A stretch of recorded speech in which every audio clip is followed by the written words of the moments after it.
Okay. So now we are finished with the discussion of the chapter. Let's have a quick exercise on fiber to fabric. So let's start with the first question. Do all fabrics have same type of fiber? Do you believe that? सारे fabrics में एक ही जैसा fiber होता है? No. अगर एक होगा तो फिर हमारे पास एक ही तरह का फैब्रिक होगा. हमारे पास इतनी तरह के फैब्रिक है क्योंकि सबके फाइबर्स अलग अलग होते हैं.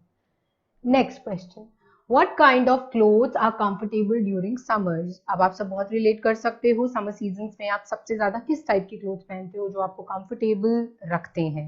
And they are cotton clothes, क्योंकि वो बहुत लाइट वेट होते हैं, लाइट कलर्ड होते हैं, जिससे आपकी बॉडी को हमेशा कूलिंग इफेक्ट मिलता है. Next, What kind of clothes are comfortable during winters? अब समर का बिल्कुल ही ऑपोजिट सीजन विंटर होता है, तो विंटर्स में हमें खुद को गर्म रखना है, तो ऑब्वियसली जो भी फाइबर्स हमें वार्म रखते हैं हम उसी का यूज सबसे ज्यादा करते हैं, और वो है हमारे woollen fibres. Yes. Next, name two fibres of plant origin, क्योंकि आपने चैप्टर में किया था कि फाइबर्स का जो ओरिजिन होता है वो अलग अलग होता है. तो जब हम प्लांट ओरिजिन की बात करते हैं तो इसका मतलब वो हमें नेचर से मिलता है और वो नेचुरल फाइबर्स होते हैं. तो ऐसे कौन से फाइबर्स हैं जो हमें नेचर देता है? कॉटन और जूट, दोनों के प्लांट्स उगाए जाते हैं जिनसे ये फाइबर्स डिराइव किए जाते हैं. Next question, name the two fibres of animal origin. अब ये उल्टा है, इसका मतलब ये वाले जो फाइबर्स हैं वो हमें एनिमल्स देते हैं, और वो कौन कौन से हैं? सिल्क, क्योंकि वो सिल्क वर्म से आता है, और वूल जो कि हम शीप से लेते हैं, और बहुत बार हम कैमल से भी लेते हैं, याक से भी लेते हैं. बहुत सारे एनिमल्स हैं जिनसे हमें वूल के अलग अलग फाइबर्स मिलते हैं. Next question, name 3 major silk producing countries other than China. ये आपको अपनी नॉलेज के लिए भी पता होना चाहिए कि चाइना को छोड़कर ऐसी कौन सी कंट्रीज हैं जो कि प्रोड्यूस करती हैं. Korea, Japan, India is one of them जो कि मेजर सिल्क प्रोड्यूसिंग कंट्रीज हैं. Next question. How long does the silkworm take to spin the cocoon? अब cocoon को बनाने के लिए, स्पिन करने के लिए कितना टाइम silkworms लेते हैं? ये इसीलिए क्योंकि silkworm की लाइफ साइकिल भी हमने पढ़ी है. तो एक cocoon बनाने के लिए एक silkworm को एटलीस्ट 3 full days लग जाते हैं. Okay. Next, name the strongest natural fibre. So which is the strongest natural fibre? We all know the answer, क्योंकि ये हमने बहुत बार पढ़ा है, and the answer is silk is the strongest natural fibre.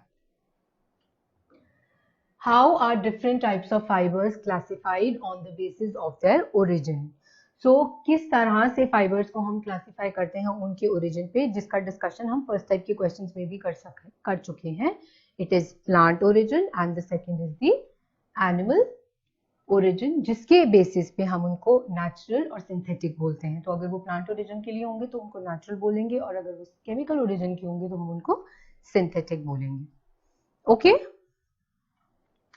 Next question, ये picture में आप बहुत सारे एग्जांपल्स देख सकते हो जो हमने पढ़े भी थे. तो अगर वो नेचुरल है तो उसमें कॉटन, जूट, वूल, सिल्क आते हैं.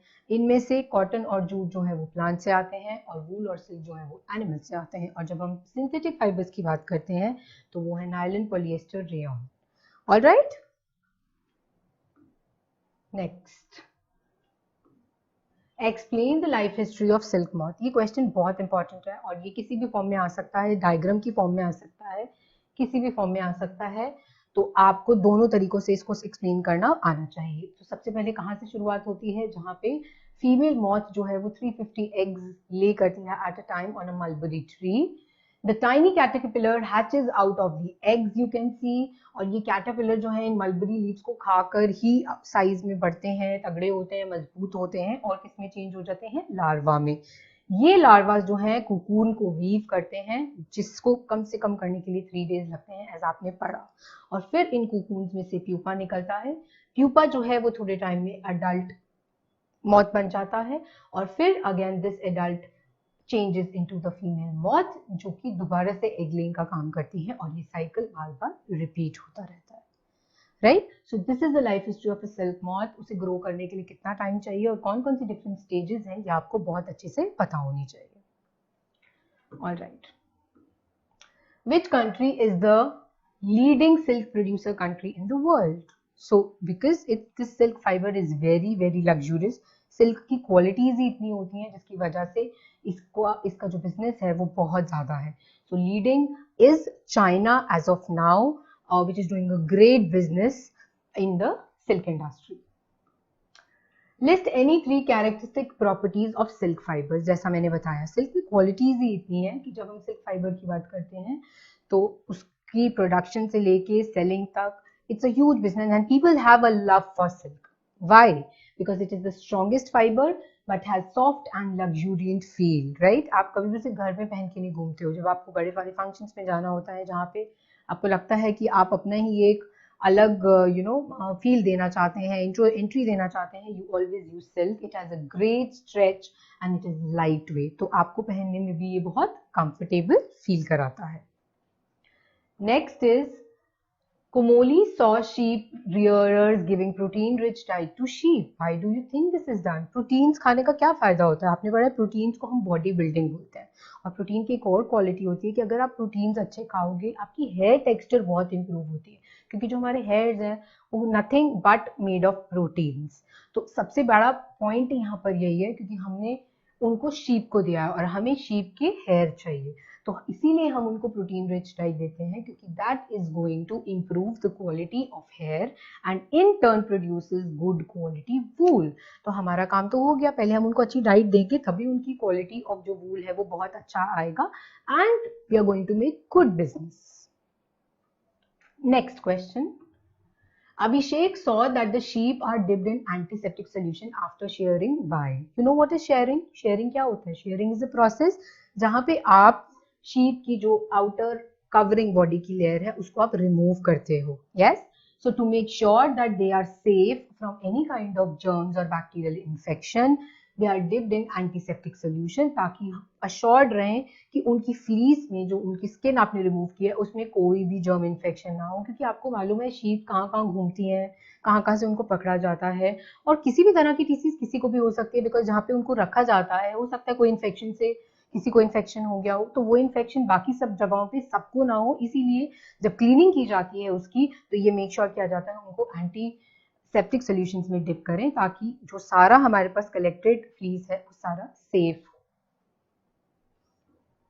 From the cocoons of which silk moth is the best quality of silk obtained? क्योंकि आपके पास सिल्क में भी बहुत वेराइटीज होती हैं, it's not that only one. तो ये वो पूछ रहे हैं आपसे कि ऐसा कौन सा मॉथ है, सिल्क मॉथ है जो आपको बेस्ट क्वालिटी देता है. This is an important question and you should know the answer is Bombyx Mori, that gives you the best quality of silk. Okay, next. The wool obtained from which goat is used for making pashmina shawls? All of you should know that. What is that? It's called Changthangi goats. This is again a breed. So आपने sheep की भी बहुत सारी breeds की हैं, goats की भी पढ़ी हैं, जिनसे आपको fleece पर मिलता है, उनकी बहुत सारी breeds हैं. तो इन cases में आपको ये पता चलेगा pashmina के लिए कौन सी best है, वूल कार्पेट्स के लिए कौन सी बेस्ट है. तो इन सब में बहुत इंपॉर्टेंट है आप ये सारी ब्रीड्स को लर्न करें. What are sheeps fed on? जिसका अभी हमने एक इनडायरेक्ट क्वेश्चन किया था जब हमने बात करी थी प्रोटीन रिच डाइट की. अब शीप से हमें क्या चाहिए? हेयर चाहिए. और हेयर कब अच्छे होंगे? जब हम उनको प्रोटीन रिच डाइट देंगे. तो देने में हमें मेक श्योर करना चाहिए कि जो हम गुड क्वालिटी हे देते हैं और स्टोर्ड फॉरेज देते हैं, it is highly productive feed, because productive के साथ साथ उसमें प्रोटीन कंटेंट बहुत ज़्यादा होना चाहिए ताकि उनका खान पान अच्छा हो, जिसकी वजह से उनकी जो हेयर ग्रोथ है वो बहुत ही अच्छी हो और आपको जो भी वूल मिले उससे वो बहुत अच्छी क्वालिटी की हो. Next.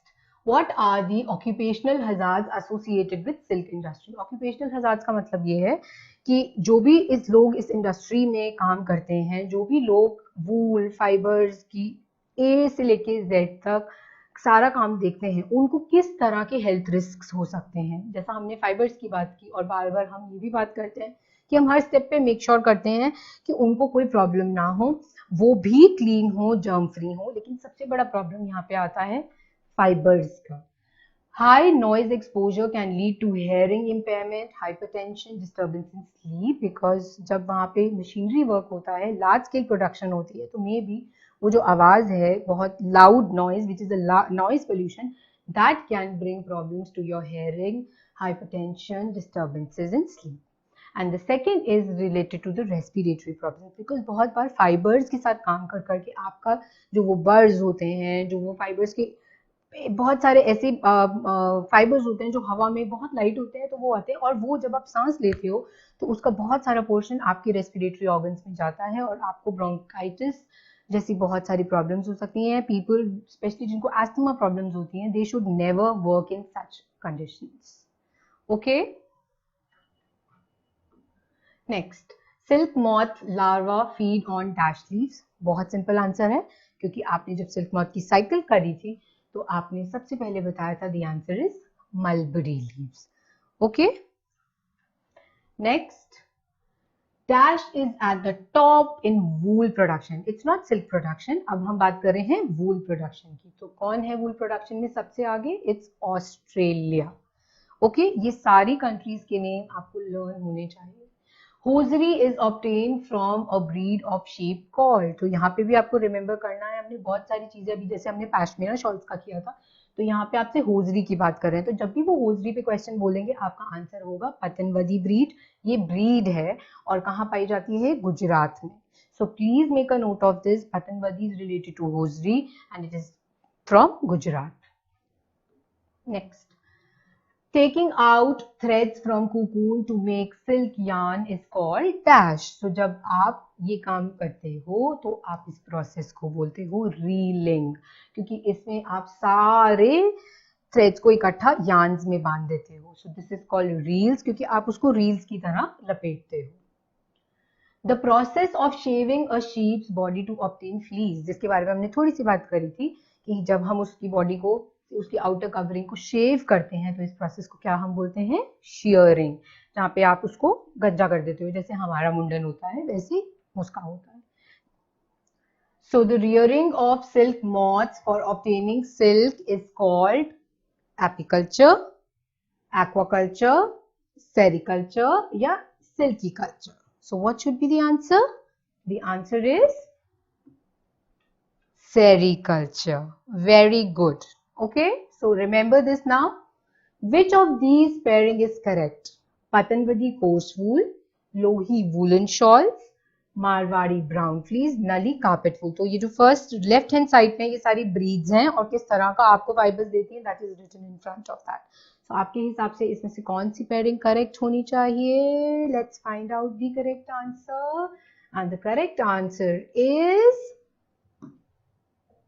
Nali, which is the carpet wool. Okay, so the small fluffy fibers of wool is called which of the following option? Birds, cocoons, yarns, या fleece? The correct answer out of the all is birds. Okay, so they are the small fluffy fibers of wool. Now let's move to the next question. Which of the following does not yield wool? ये तो बहुत simple है. Goat, yak, woolly dog, camel. कौन सी जो variety है इसमें से वूल yield नहीं करती? And the correct answer is woolly dog. हमने कभी डॉग की फ्लीस नहीं यूज करी है. So with this we come to the end of the exercise for fiber to fabric. I hope you have understood everything. All the best.